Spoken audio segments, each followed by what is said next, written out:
আসসালামু আলাইকুম। আমি ইকবাল। আজকে চেষ্টা করব প্রিন্সিপালস অফ অ্যাকাউন্টিং নিয়ে কিছু বেসিক ধারণা দিতে।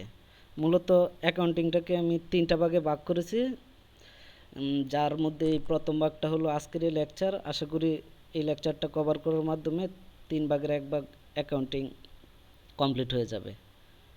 তো মূলত এই প্রথম লেকচারে 5টা ম্যাথ থাকবে, তার জন্য আমাদেরকে কিছু বেসিক জিনিস জানতে হবে। আর এই বেসিকগুলোই হলো এই ম্যাথ।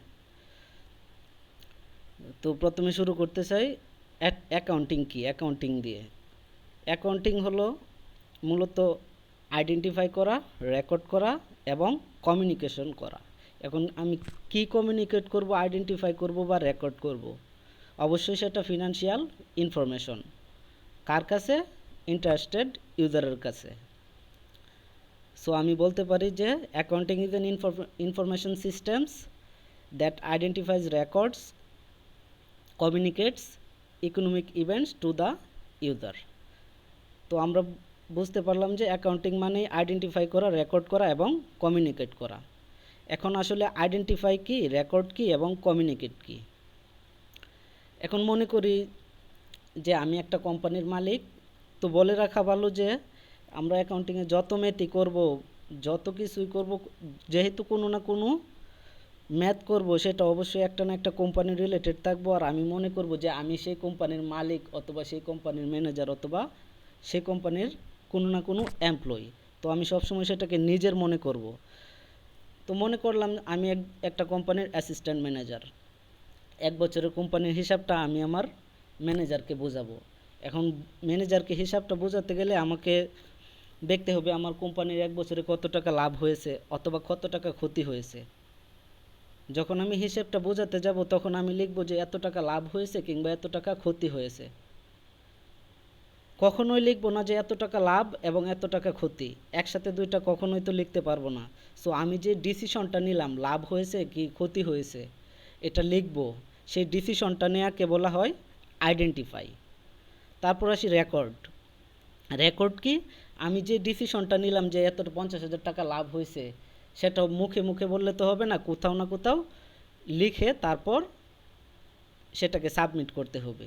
যে আমি যে সেটা লিখে রাখলাম সেটা হলো আমার রেকর্ড। তারপর আমি আইডেন্টিফাই করলাম, রেকর্ড করলাম, সেটা আমার নিজের কাছে রেখে দিলাম। তাহলে সেটার কি কোনো ভ্যালু আছে? তো সেজন্য করতে হবে কি, আমি অবশ্যই আমার ম্যানেজারের কাছে সেটা সাবমিট করতে হবে। আর সাবমিট করলে অবশ্যই তার সাথে আমার কমিউনিকেট করতে হবে, সেটাকে বলা হয় কমিউনিকেশন। আইডেন্টিফিকেশন, রেকর্ডিং, কমিউনিকেশন, এই তিনটা আগে আলোচনা করা হয়েছে। এখন দেখি আমি আইডেন্টিফাইং। আইডেন্টিফাইংয়ের মধ্যে রয়েছে আমার প্রথমত ট্রানজ্যাকশন। এখন ট্রানজ্যাকশন আবার 2 প্রকার, ফিনান্সিয়াল ট্রানজ্যাকশন আর non financial transaction. Financial transaction কি? যেটার মার্কেট ভ্যালু আছে, অর্থাৎ মানি দ্বারা এক্সপেন্স করতে পারি বা এক্সচেঞ্জ করতে পারি। এখন একটা বিষয় অবশ্যই মনে রাখতে হবে যে আমরা অ্যাকাউন্টিংয়ে শুধুমাত্র ফিনান্সিয়াল ট্রানজ্যাকশন নিয়ে কাজ করব।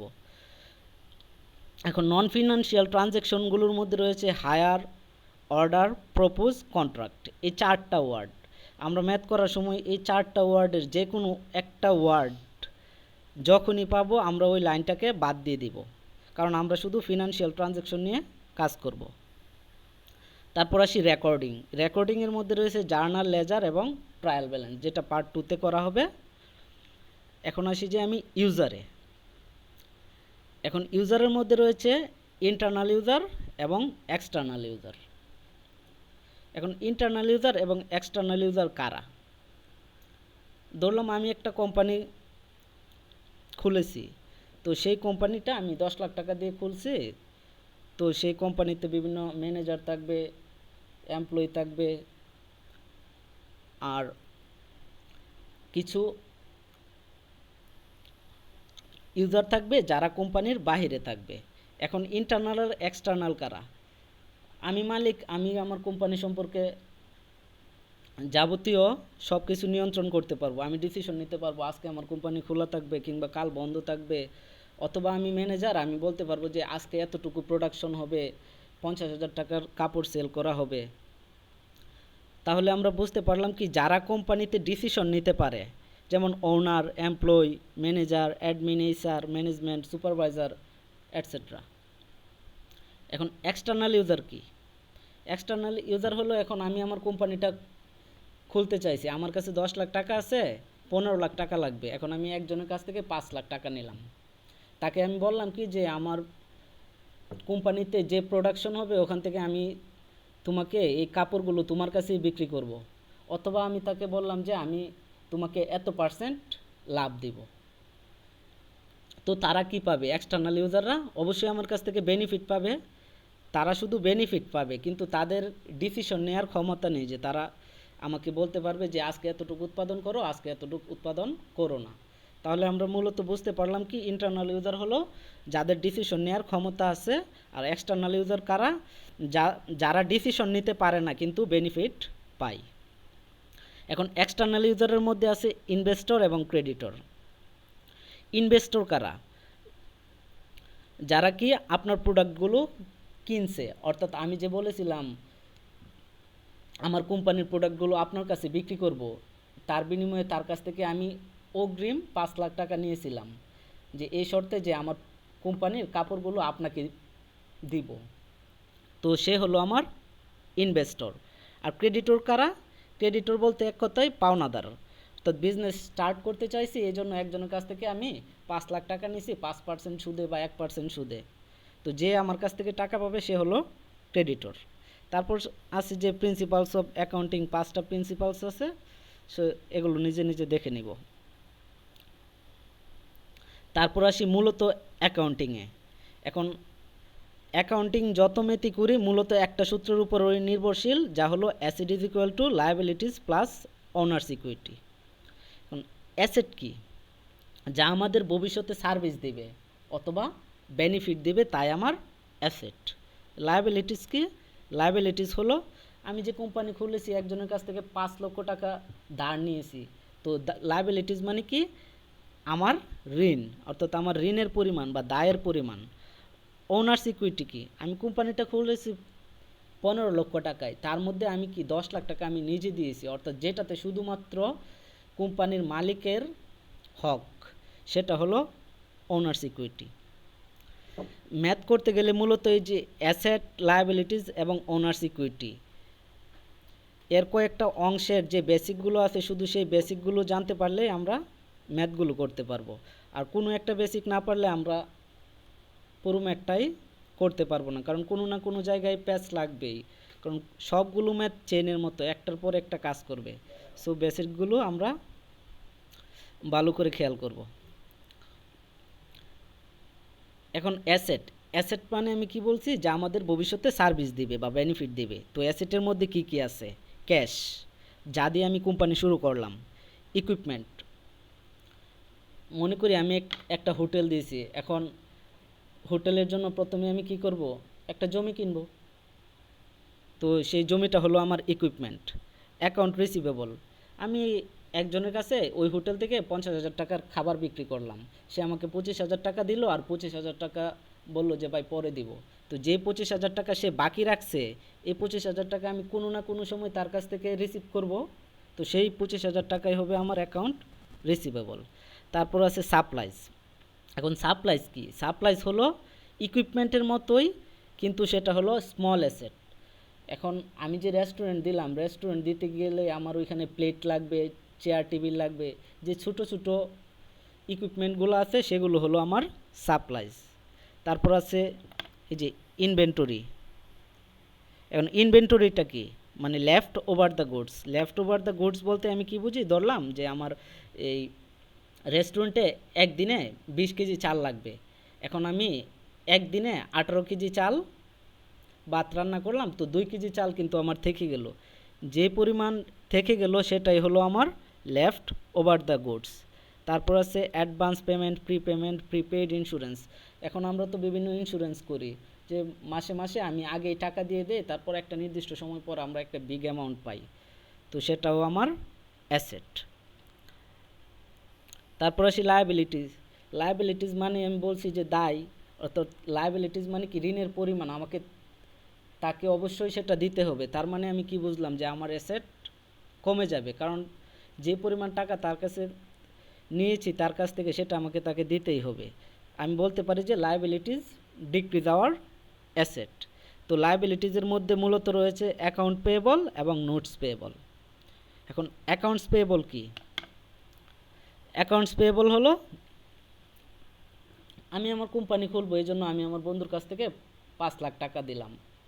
তো বন্ধু আমাকে টাকা দিল, এখন সেটা হলো আমার অ্যাকাউন্টস পেয়েবল। এখন আমি ওই 5 লাখ টাকায় আমি ব্যাংক থেকে নিব, তো ব্যাংক তো আমাকে সরাসরি টাকাটা দিবে না, অবশ্যই সে কোনো না কোনো ডকুমেন্ট চাইবে, অর্থাৎ সে আমাকে একটা না একটা কন্ডিশন দিবে, অর্থাৎ কন্ডিশনের মাধ্যমে যে টাকাটা আমি অন্যের কাছ থেকে ধার নিব সেটা হবে আমার নোটস পেয়েবল, আর কন্ডিশন ছাড়া যেটা নিব সেটা আমার অ্যাকাউন্টস পেয়েবল।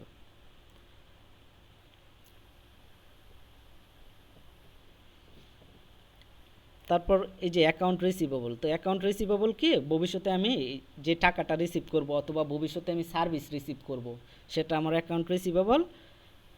অ্যাকাউন্টস পেয়েবল বললাম, নোটস পেয়েবলও বললাম। তারপর আসি আমি ওনার সিকিউরিটিতে। ওনার সিকিউরিটি মানে কি? যে শুধুমাত্র ওনারের কর্তৃত্ব থাকবে, তার মধ্যে আছে ক্যাপিটাল, আমি যে টাকাটা দিয়ে বিজনেস শুরু করলাম সেটাই আমার ক্যাপিটাল, অর্থাৎ যা ক্যাশ তাই ক্যাপিটাল। তারপর আসি রেভিনিউ।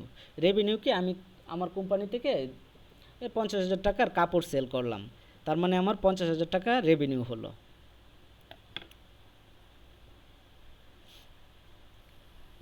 তারপর আছে ড্রয়িংস।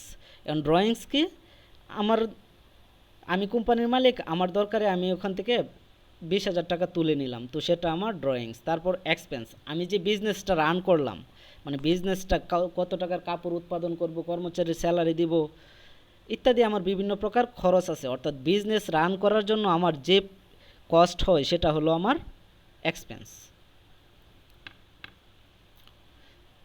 তো আমার অ্যাসেটের মধ্যে যা ছিল, asset is equal to liabilities plus owner security. তো এর বেসিকগুলো আমি আলোচনা করলাম। তো এখন আসি যে অ্যাসেটের সংজ্ঞাটাকে আমি আলাদাভাবে ভাগ করে দিই। তো অ্যাসেট সমান আমরা জানি লায়াবিলিটিস প্লাস ওনার সিকিউরিটি। তো অ্যাসেটের মধ্যে কি আছে? 1 number cash, 2 number equipment, 3 number supplies এবং 4 নাম্বার অ্যাকাউন্ট রিসিভেবল। লায়াবিলিটিসের মধ্যে আছে অ্যাকাউন্টস পেয়েবল এবং নোটস পেয়েবল। ওনার সিকিউরিটির মধ্যে আছে ক্যাপিটাল, রেভিনিউ, এক্সপেন্স এবং ড্রয়িংস। এখন আসি আমি ম্যাথ করার পদ্ধতি।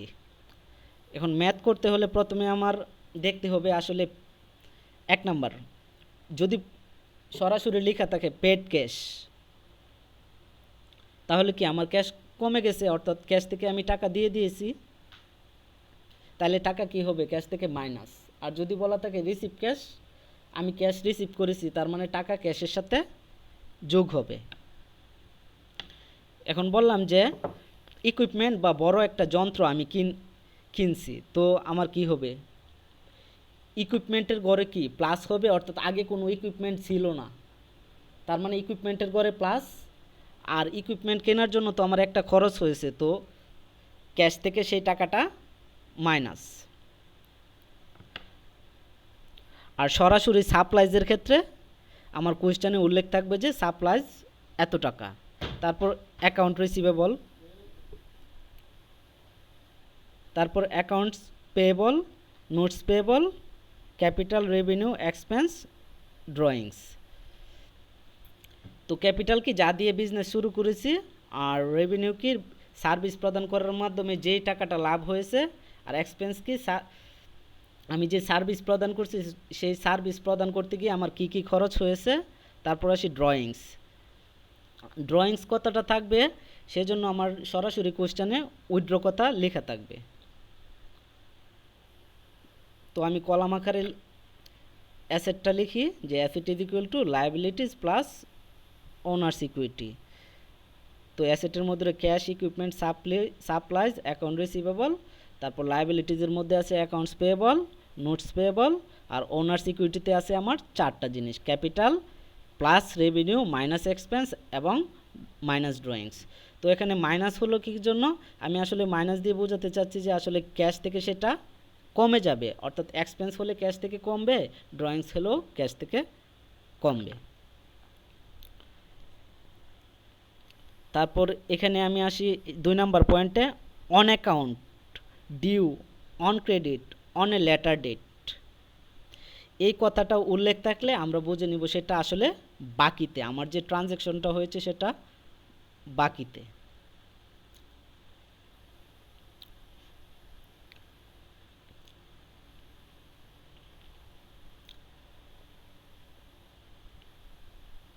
তারপর আসি আমি, এখন আমরা এতক্ষণ যে বেসিকগুলো পড়লাম সেই বেসিকগুলো দিয়ে মূলত 5টা ম্যাথ হয়। তো 5টা ম্যাথের প্রথম ম্যাথটা হলো যে টেবুলার অ্যানালাইসিস করো। তো আমরা প্রথমে টেবুলার অ্যানালাইসিস করব। আমরা একটা ম্যাথে যাই, 15 minute. On April 1, July Spangle established a travel agency. The following transaction were completed during the month. অর্থাৎ এপ্রিল মাসে একটা কোম্পানি খুলছে আর ওই এপ্রিল মাসে এই ট্রানজ্যাকশনগুলো হয়েছে।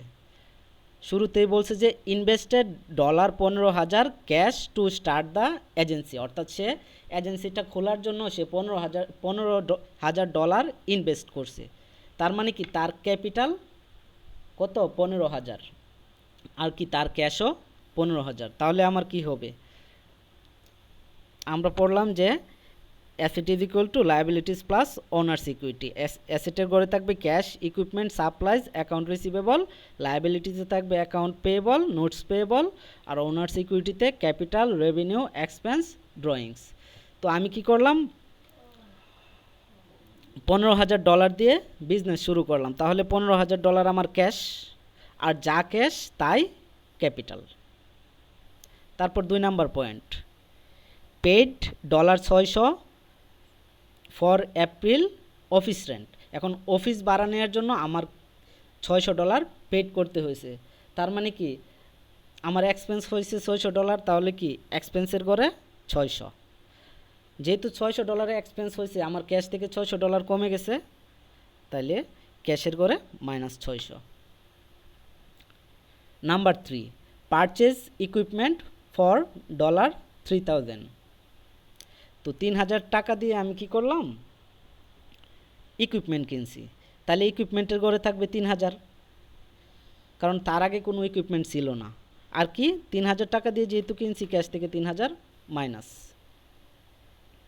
4 number, incurred $700 of advertising cost at the Chicago Tribune on account. কি বলছে যে আমি একটা কোম্পানিতে আমার পণ্যের অ্যাড দিব, তো সেই অ্যাডটার জন্য আমার চুক্তি হয়েছে তার সাথে $700। এখন চুক্তিটা হয়েছে কিভাবে? অন অ্যাকাউন্ট, বাকিতে। সে আমার পণ্যের অ্যাডভার্টাইজমেন্ট করবে, তো আমি তাকে সেই $700টা এখন না দিয়ে আমি পরে দিব। তো অন অ্যাকাউন্ট থাকলে আমি কি বলছি? যে সেটা বাকিতে হয়েছে।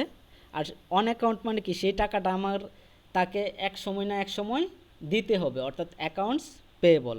তাহলে কি হবে? অ্যাকাউন্টস পেয়েবলের ঘরে 700 টাকা। আর এই 700 টাকা কি আমার এক সময় না এক সময় আমি তাকে দিব, তার মানে কি সেটা আমার এক্সপেন্স হবে। তাইলে এক্সপেন্সের ঘরে 700, অ্যাকাউন্টস পেয়েবলের ঘরে 700। তারপর number 5, paid $900 cash for office supplies. অর্থাৎ অফিসের সাপ্লাইজের জন্য তার $900 পেড করা লাগছে। তার মানে কি যে সাপ্লাইজের ঘরে আমার 900 টাকা, আর ক্যাশ থেকে 900 টাকা minus.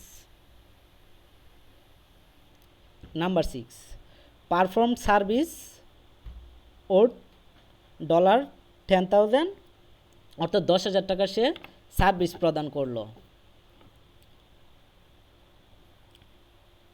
$3,000 cash is received from customer and the balance of 7,000 is build. তো সে কী করলো? যে 10,000 টাকার সার্ভিস প্রদান করলো, সেখান থেকে কাস্টমার তাকে 3,000 টাকা দিয়ে দিয়েছে ক্যাশ, আর 7,000 টাকা কী করলো? সে বাকি রাখলো। যেহেতু সে 3,000 টাকা দিয়ে দিছে, তার মানে আমার ক্যাশের সাথে 3,000 টাকা যোগ হবে। আর কি সে আরও 7,000 টাকা বাকি রাখছে, তার মানে কি তার কাছ থেকে এই 7,000 টাকা আমি পাবো। তাহলে কি 7,000 টাকা অ্যাকাউন্ট রিসিভেবল, অর্থাৎ ক্যাশ 3,000, অ্যাকাউন্ট রিসিভেবল 7,000, আর আমি কি করেছি, সার্ভিস পারফর্ম করেছি, তার মানে আমার 10,000 টাকা রেভিনিউ। আর আমরা কি করব, যে অবশ্যই বাম পক্ষ এবং ডান পক্ষ সমান হবে। তারপর number 7, withdraw $600 cash for personal use.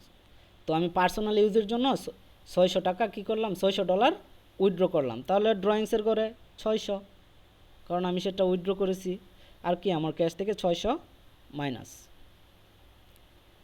Number 8, paid Chicago Tribune $500 of the amount due in transaction 4। অর্থাৎ ট্রানজ্যাকশন 4-এ যে আমি অন অ্যাকাউন্টে বিজ্ঞাপন দিয়েছিলাম কত টাকার, $700 আমি বিজ্ঞাপন দিয়েছিলাম বাকিতে। সেই $700 থেকে আমি কি করলাম, কিছুদিন পর আমি এই যে $500 তাকে দিয়ে দিলাম। তার মানে কি, আমার অ্যাকাউন্ট পেয়েবল ছিল $700, সেখান থেকে আমি তাকে $500 দিয়ে দিলাম। তাহলে কি, অ্যাকাউন্টস পেয়েবল কমে গেছে। তাহলে এই যে অ্যাকাউন্টস পেয়েবলের ঘরে 500, আর টাকাটা যেহেতু দিবে আমার ক্যাশ থেকেও কমবে, ক্যাশের ঘরে 500 মাইনাস।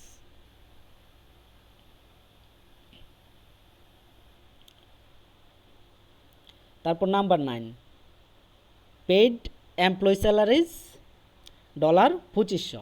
অর্থাৎ আমি বিজনেসটা যে রান করতে যাইতেছি সেখানে বিভিন্ন এমপ্লয়ি থাকবে, আর এই এমপ্লয়ীদেরকে আমার স্যালারিজ দিতে হবে। তার মানে সেটা আমার একটা এক্সপেন্স। সেই এক্সপেন্সটা কত, 2500 টাকা। তাহলে আমার এক্সপেন্সের করে 2500, যেহেতু আমি 2500 দিয়ে দিয়েছি, তার মানে আমার ক্যাশ থেকে 2500 মাইনাস হবে। তারপর number 10, received $4,000 in cash from customers who have previously been billed in transaction 6। অর্থাৎ ট্রানজ্যাকশন 6-এ আমি কি করেছিলাম, যে 10,000 টাকার সার্ভিস দিয়েছি, সেখান থেকে কাস্টমার আমাকে 3,000 টাকা দিয়ে দিয়েছে, আর 7,000 টাকা সে বাকি রাখছিল। যে 7,000 টাকা বাকি রাখছিল, ওই 7,000 টাকার মধ্যে কিছুদিন পর সে আমাকে 4,000 টাকা দিয়ে দিল। অর্থাৎ প্রথমে 7,000 টাকা বাকি ছিল, কিছুদিন পর সে আমাকে 4,000 টাকা দিয়ে দিল। তার মানে কি, 4,000 টাকা আমার ক্যাশের সাথে যোগ হবে। আর অ্যাকাউন্ট রিসিভেবল প্রথমে আমার ছিল কত, 7,000, আর যখন সে আমাকে 4,000 টাকা দিয়ে দিবে, তখন আমার কি, ক্যাশ থেকে 4,000 টাকা, ক্যাশের সাথে 4,000 যোগ, আর অ্যাকাউন্ট রিসিভেবল থেকে 4,000 টাকা মাইনাস হবে। তো আমার 10টা ট্রানজ্যাকশন ছিল, 10টা ট্রানজ্যাকশন শেষ হলো। তো আমাকে 1 নাম্বার ম্যাথে বলছিল কি, যে প্রিপেয়ারে ট্রেবুলার অ্যানালাইসিস, অর্থাৎ টেবিলের মাধ্যমে যে ট্রানজ্যাকশনগুলো বলা আছে সেটা দেখানোর জন্য, যে কত টাকা ক্যাশ আছে, কত টাকা সাপ্লাই, কত টাকা রিসিভেবল, কত টাকা পেয়েবল, সেটা দেখানোর জন্য। তো আমি টেবিলের মাধ্যমে সেটা দেখালাম। অবশ্যই আমার বাম পক্ষ সমান ডান পক্ষ হবে। অর্থাৎ এই যে বাম পক্ষে আছে 20,800, ডান পক্ষেও 20,800। তাহলে আমি বলছিলাম যে এই অধ্যায় থেকে 5টা ম্যাথ। তো প্রথম ম্যাথটা শেষ, যে প্রিপেয়ারের টেবুলার অ্যানালাইসিস। আর বাকি 4টা ম্যাথ 1 মিনিট করে সময় লাগবে। তো 2 নাম্বার ম্যাথে আমার কি বলছে, যে from an analysis of owners equity column, অর্থাৎ ওনার্স ইকুইটি কলাম থেকে compute the net income or net less. অর্থাৎ নেট ইনকাম হয়েছে নাকি নেট লস হয়েছে, সেটা ওনার্স ইকুইটি কলাম থেকে আমার বের করতে বলছে।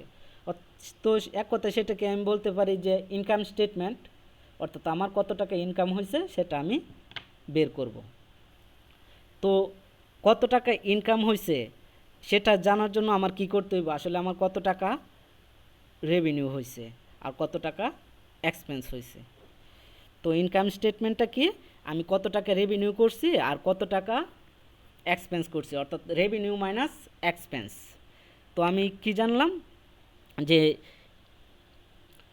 ইনকাম স্টেটমেন্টের জন্য আমি শুরুতে যে কোম্পানির নাম, তারপর ইনকাম স্টেটমেন্ট, আর এটা আমি কখন করতেছি, যে মাসের শেষে, মাসের 30 তারিখ, এপ্রিলের 30 তারিখ। তো শুরুতে দিলাম পার্টিকুলার $।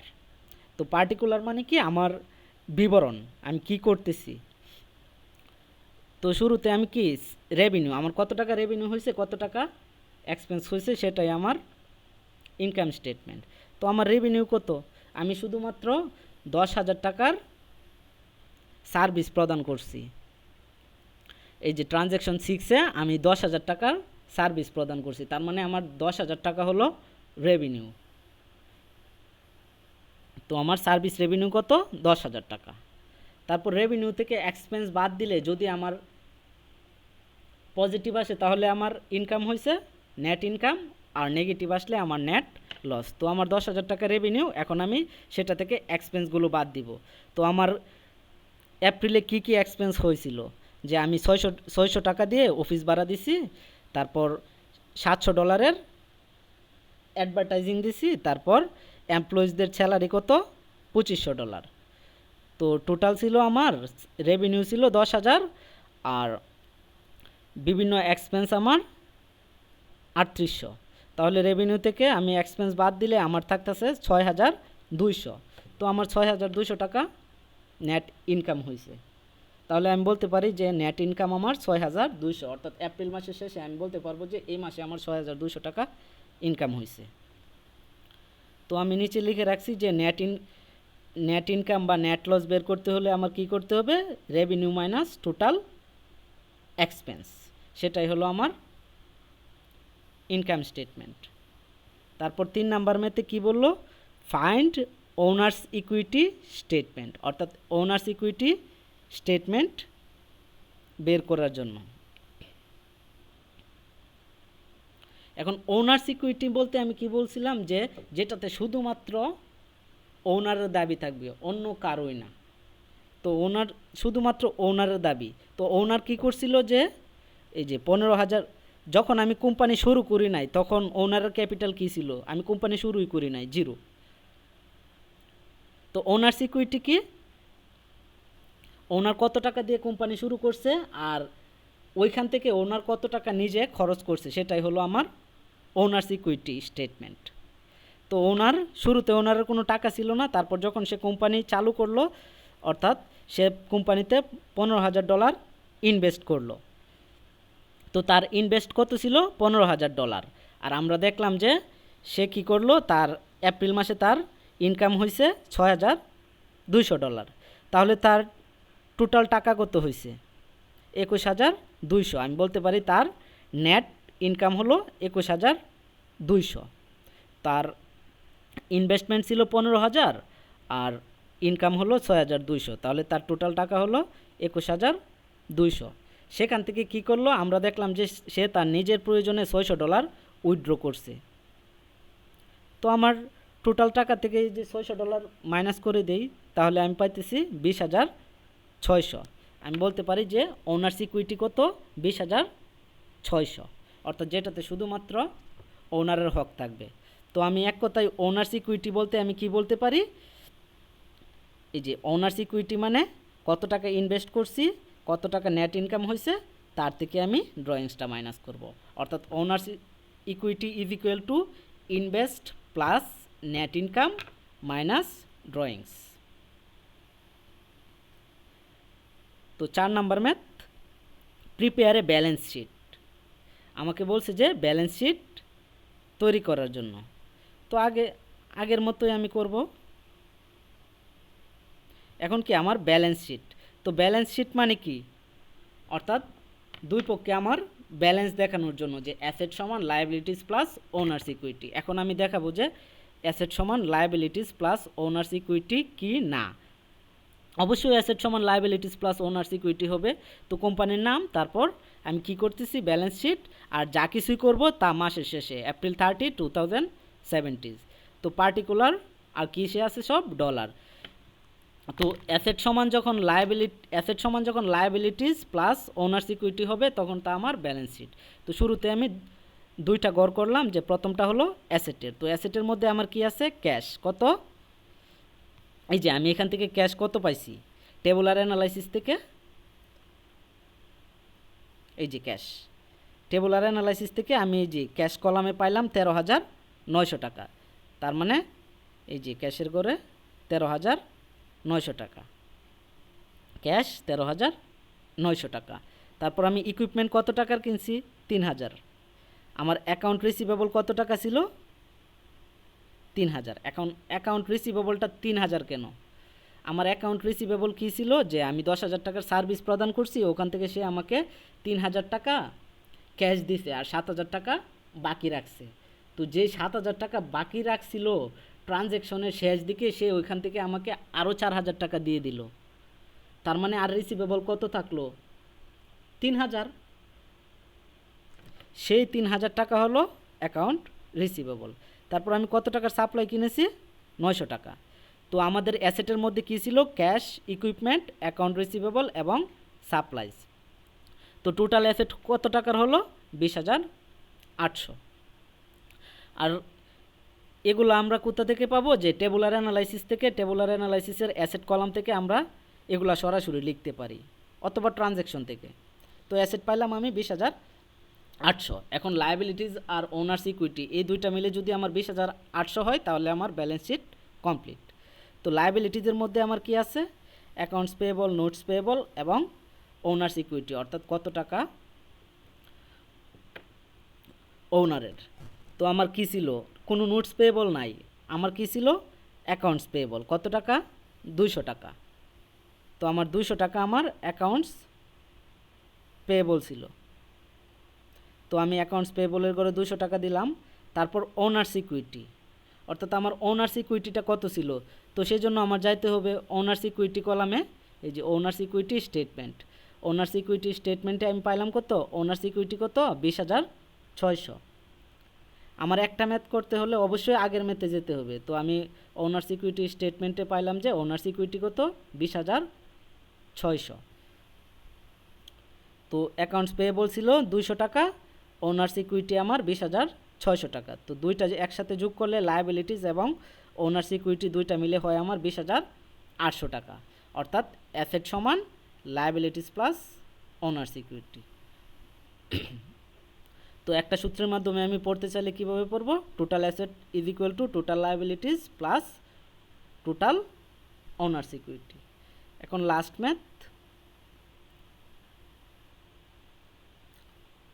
Cash flow statement. তো নাম্বার 5-এ আমার বলছে যে ক্যাশ ফ্লো স্টেটমেন্ট কি। তো তার জন্য আমি এখানে দেখি বেসিকটা। তো ক্যাশ ফ্লো স্টেটমেন্ট কি? মূলত তিনটা পয়েন্ট হলো ক্যাশ ফ্লো স্টেটমেন্ট। তো 1 নাম্বার পয়েন্ট কি?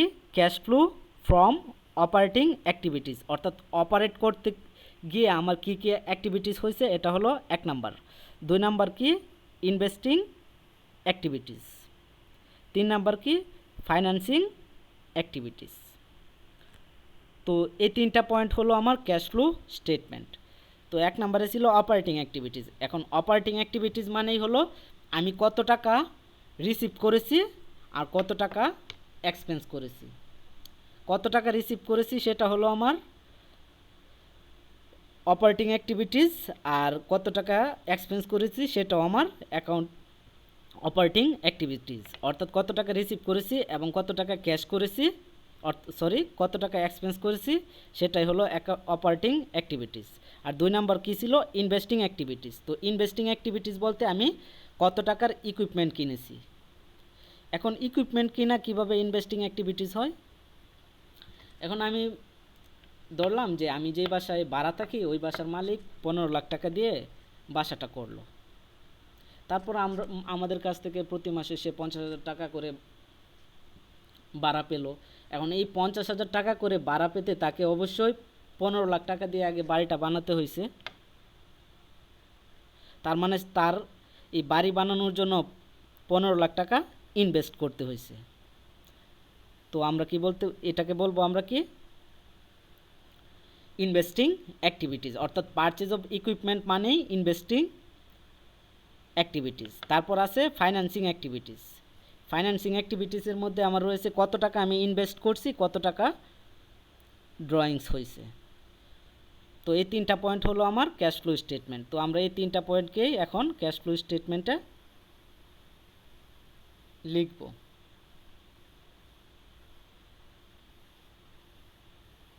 এই যে আমার ক্যাশ ফ্লো স্টেটমেন্ট। তো প্রথম পয়েন্ট কি?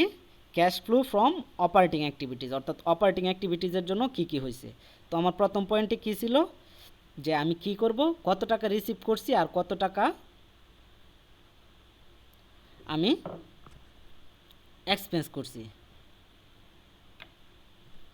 আমার এই যে ট্রানজ্যাকশনগুলো থেকে আমি কি পাই, যে আমি কাস্টমারের থেকে টোটাল রিসিভ করছি কত, 3,300 টাকা। আর টোটাল আমার এক্সপেন্স হয়েছে কত, এই যে সাপ্লাইজ কেনার জন্য, এমপ্লয়িজের স্যালারি দেওয়ার জন্য আমার কত, টোটাল 1,950 টাকা। এগুলো আমরা কোথা থেকে পাবো, আগের ট্রানজ্যাকশনগুলোতে, অর্থাৎ কত টাকা রিসিভ করছি আর কত টাকা এক্সপেন্স করছি। তো আমি রিসিভ করছি কিসের জন্য, শুধুমাত্র কিসের জন্য, অপারেটিং অ্যাক্টিভিটিসের জন্য। কত টাকা, 3,300 টাকা রিসিভ করছি, 1,950 টাকা এক্সপেন্স করছি। তাহলে আমি বলতে পারি কি আমার লাভ হয়েছে। তাহলে আমি বলবো যে net cash provided by operating activities কত, 1,350 টাকা। তারপর নাম্বার 2, ইনভেস্টিং অ্যাক্টিভিটিস বলতে আমি কি বলছিলাম, যে কত টাকার আমি ইকুইপমেন্ট কিনছি। এই যে আমি কি করছিলাম, যে পারচেজ ইকুইপমেন্ট $7,000, অর্থাৎ 7,000 টাকার আমি ইকুইপমেন্ট কিনছিলাম। তাহলে এই যে ইনভেস্টিং অ্যাক্টিভিটিসের মধ্যে আমার কি পারচেজ অফ ইকুইপমেন্ট 7,000। তাহলে এখন কি আমার 7,000 টাকার যেহেতু কোনো কিছু কিনছি, আমার টাকাটা কমে গেছে। তাহলে আমি কি বলবো, net cash used by investing activities, অর্থাৎ আমার যে নেট ক্যাশ ছিল সেখান থেকে আমি 7,000 টাকা ইউজ করছি। আর আগেরটা কি, যে নেট ক্যাশ ছিল সেখানে আরও 7,000 টাকা প্রোভাইড হয়েছে। তারপর 3 নাম্বার পয়েন্ট, 3 নাম্বারটা কী ছিল আমার, ফাইন্যান্সিয়াল অ্যাক্টিভিটিস। তো ফাইন্যান্সিয়াল অ্যাক্টিভিটিসের মধ্যে কী ছিল, ওনার্স কত টাকা ইনভেস্ট করছে আর কত টাকা উইথড্র করছে। তো আমি দেখছিলাম কি, যে ইনভেস্টমেন্ট অফ ওনার, অর্থাৎ আমি বিজনেস শুরু করছিলাম এই $15,000 দিয়ে, আর ওনার কী করছিল, যে টোটাল এই যে উইথড্র করছে একবার 800 টাকা আর একবার 500 টাকা, অর্থাৎ 8 × 5 = 1,300 টাকা। তাহলে আমার কি হয়েছে, যে net cash provided by financing activities 13,700 টাকা। প্রথমটাই আমার কি হয়েছে, নেট ক্যাশ।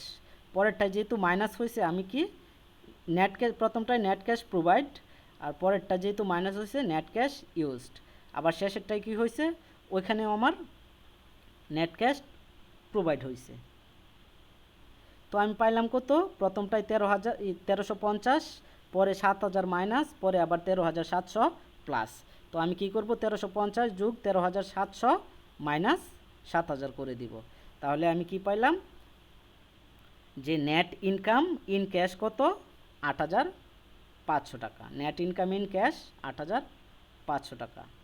আমি যখন সেপ্টেম্বর 1 ছিল, অর্থাৎ আমি যখন বিজনেস শুরু করি নাই, তখন আমার ক্যাশ কত ছিল, কোনো ছিলই না। তো এই জায়গা ফাঁকা। আর সেপ্টেম্বরের 30 তারিখ, অর্থাৎ মাসের শেষে আমার কত ক্যাশ কত আছে, 8,050 টাকা। তো এই গেল আমার 5টা ম্যাথ। আমি আমার মতো চেষ্টা করছি বোঝানোর জন্য। তো তোমরা নিজেরা মতো চেষ্টা করো। আল্লাহ হাফেজ।